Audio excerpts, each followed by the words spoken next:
చేయి వేస్తే చెప్పు తెగుద్ది. సీఎం రేవంత్ రెడ్డి జుగుప్సకర వ్యాఖ్యలు. సెక్రటరియేట్ ముందు రాజీవ్ గాంధీ విగ్రహమే పెడతాం, చెప్పు తెగకపోతే చూస్తా బిడ్డ, వీపు చింతపండు చేస్తాం సన్నాసులారా. వాళ్ళ అయ్య సచ్చేదెప్పుడు, విగ్రహం పెట్టేదెప్పుడు? కేసీఆర్ ను ఉద్దేశించి రేవంత్ వ్యాఖ్యలు. చిన్నపిల్లల ముందే సీఎం బూతు పురాణం. సెక్రటరియేట్ లోపల తెలంగాణ తల్లి విగ్రహం పెడతామని ప్రకటన. తెలంగాణ తల్లి విగ్రహం కోసం ఏర్పాటు చేసిన స్థలంలో రాజీవ్ విగ్రహం పెడితే విగ్రహమే ఉంటుందని మరొకసారి క్లారిటీ. ఎప్పుడొస్తాడో రండి అంటూ రెచ్చగొట్టేలా సీఎం వ్యాఖ్యలు. సీఎం రేవంత్ రెడ్డి నోరు విప్పితే బూతులు తప్ప మరొకటి రావన్నట్టుగా వ్యవహరిస్తున్నారు. పూర్తి స్థాయిలో అదుపు తప్పి మాట్లాడుతున్నారు. సభా మర్యాదలను మర్చిపోతున్నారనే విమర్శలు వస్తున్నాయి. ఎదుట ఉన్నది చిన్న పెద్ద అనే తేడా లేకుండా ఏది పడితే అది మాట్లాడుతూ సంస్కారహీనంగా ప్రవర్తిస్తున్నారన్న విమర్శలను మూటగట్టుకుంటున్నారు. సీఎం హోదాను దిగజారుస్తూ తీవ్ర స్థాయిలో మాటలు తూలుతున్నారు. ఇప్పటికే పలు సందర్భాల్లో తన నోటి బలాన్ని ప్రదర్శించిన రేవంత్ రెడ్డి ఇప్పుడు మరొకసారి అదే ప్రయత్నం చేశారు. చిన్నపిల్లల ముందే ఇష్టారాజ్యంగా మాట్లాడడం వివాదాస్పదం అవుతుంది. ఇక ఈ మ్యాటర్ అంతా చదివినా మీకు అర్థమైంది కదా. ఈయన నోటి దూల, ఈయన నోటి పైత్యం, లేకపోతే ఈయన కుర్చీని చూసి ఇంత అహంకారమా, లేకపోతే సహజంగానే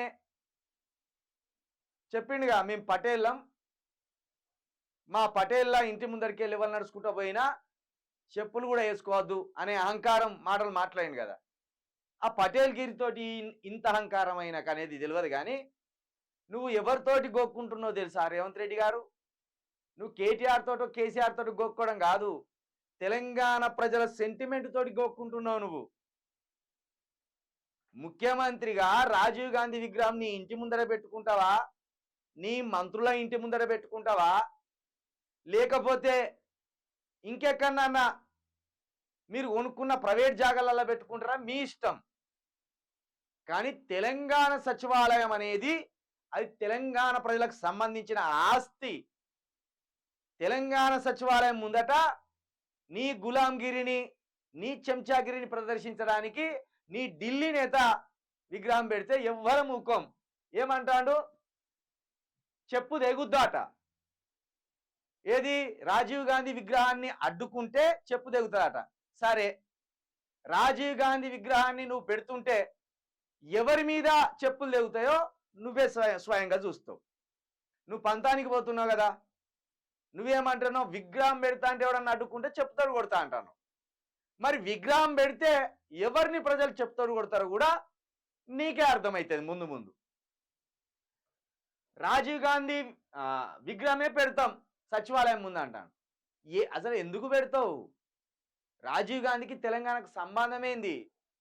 రాజీవ్ గాంధీ తాతది తెలంగాణనా, లేకపోతే రాజీవ్ గాంధీ అయ్యది తెలంగాణనా, లేకపోతే రాజీవ్ గాంధీ తెలంగాణనా?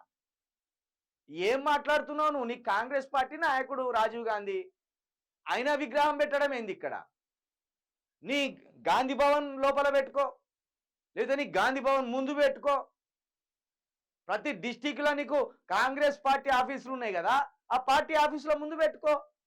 ఎవరి మధ్య అంటాను అంటే నువ్వు ఢిల్లీని జోకడానికి, ఢిల్లీ పెద్దల మెప్పు పొందడానికి, ఢిల్లీ పెద్దల నుండి శభాష్ రేవంత్ రెడ్డి అనిపించుకోవడానికి ఈ వెర్రి చర్యలు, ఈ వెర్రి ప్రయత్నాలు చేస్తున్నారా మీరు? వీపు చింతపండు చేస్తాం సన్యాసులారా. అసలు సన్యాసి పనులు చేసేది ఎవరు?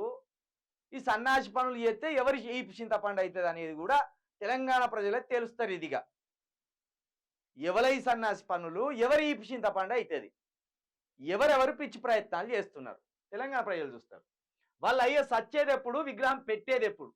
ఇక కేసీఆర్ సాగు కోరుకుంటాండి ఆయన. ఇక గింత విద్వేషపూరిత మనస్తత్వం కలిగిన సీఎంని అయితే ఎక్కడ ఉండడు. సాటి ప్రతిపక్ష నాయకుడి సాగు కోరుకునేటోడు ఎక్కడ కనబడడు. ఇక ఇది నోరా మోరా? నీ తలల మెదడు ఉన్నదా, ఇంకేమన్నా ఉన్నదా? ఇవా నువ్వు చెప్పే మాటలు? కేటీఆర్ కేసీఆర్ను ఉద్దేశించి రేవంత్ వాక్యాలు. చిన్న పిల్లల ముందే సీఎం బూతు పురాణం. ఇక మీ పిల్లలకి ఎవరికన్నా బూతులు రాకపోతే, బూతులు నేర్పించాలనుకుంటే రేవంత్ రెడ్డి ఇంటికి పోర్రి. ఎందుకంటే ఆయన నోరుగా ఆయన మాటలు మొత్తం బూతులే. పైగా ఈ పక్కన విహెచ్ గారు ఉన్నారు, ఇటు పక్కన బట్టి విక్రమార్క గారు ఉన్నారు. మరి ఈయనన్న లేచి ఏం మాటలు మాట్లాడుతానో తమ్మి, ఇది ఏం సభ, ఏం మాటలు మాట్లాడతాను అని ఆయన అనలే. ఇక బట్టి విక్రమార్క అంటే గోడకొచ్చే సున్నం లెక్కనే ఉన్నాడు. ఏమంటాం, ఆయన నోరుని ఏం అదుపు చేస్తాం అని ఆయన నిస్సహాయ స్థితిలోనే ఉన్నాడు.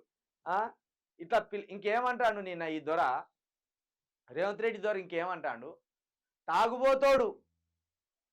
తాగుబోతోళ్ళ కొడుకులు, తాగుబోతోని బొమ్మ పెడితే రేపు రానున్న భవిష్యత్ తరాల పిల్లలకు ఎవరిని ఆదర్శంగా చూపించాలంటాను. మరి దొంగలను ఆదర్శంగా చూపించాలా, నీలాగా బూతులు మాట్లాడేటోళ్ళను ఆదర్శంగా చూపించాలా? ఇక పిల్లల ముందట 5వ తరగతి 6వ తరగతి పిల్లలను పెట్టుకొని ఏం మాట్లాడుతున్నావు? సోయిలు ఉన్నవా? అసలు సోయి తప్పిపోయినావు. తెలంగాణ గౌరవాన్ని మొత్తం గంగల వాళ్ళకు కలుపుతున్నావు.